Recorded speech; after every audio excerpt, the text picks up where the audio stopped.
Ô pessoal, bom dia. Então, eu publiquei hoje nas redes sociais a questão do indiciamento do, do investigado na fase do inquérito policial, que é um tema assim, às vezes pouco explorado, né? E que eu tive uma situação aqui que ocorreu no escritório, já há um tempinho atrás, que foi a questão do desindiciamento, que é interessante, né? Eu confesso para vocês que eu não tinha vivenciado essa situação, né? Era um caso, rapidamente, era uma empresa que ela atuava no Brasil inteiro, e a gente aqui em São Paulo, escritório central em São Paulo, e teve um inquérito policial lá em Porto Alegre, que ela tinha um contrato ali de prestação de serviço, acho que era com a Infraero, ali no aeroporto de Porto Alegre, e esse cliente nosso, que ele era sócio administrador, e depois ele saiu da empresa, com os registros na junta comercial, tudo da alteração contratual dele saindo.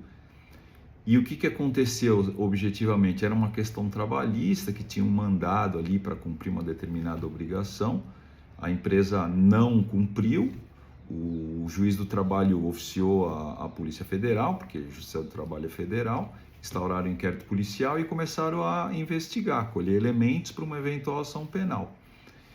E nesse meio tempo houve algumas intimações em endereços errados, e esse cliente ele foi indiciado, que o indiciamento é a opinião do delegado de que realmente aquele investigado teria cometido aquele ilícito penal na visão do delegado, nessa primeira fase que é o inquérito policial. Aí quando ele nos procurou com esse problema, eu prontamente providenciei toda a documentação e tinha uma intimação para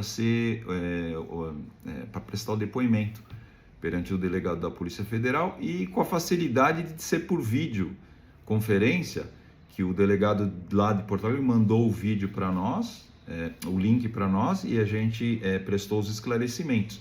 E aí eu expliquei para o delegado, objetivamente, e juntei os documentos comprobatórios da junta comercial, as certidões, que na época em que o juiz do trabalho proferiu a decisão determinando aquela providência, esse sócio, nosso cliente, não era mais, não compunha mais o quadro social da empresa. Aí o delegado entendeu, pediu para que eu enviasse os documentos, eu prontamente enviei, e para nossa surpresa, eu comentei com o cliente, falei, não, esse inquérito vai ser arquivado, enfim, ou vai prosseguir com relação aos outros sócios, né? Mas aí veio essa questão do desindiciamento. O delegado federal, ele entendeu a questão, admitiu que aquela situação não era de indiciamento desse nosso cliente, e proferiu um despacho fundamentado falando, determinando o desindiciamento, que aí desvincula o nome desse cliente daquele inquérito policial. Então fica aí mais uma história aí da nossa jornada. Obrigado.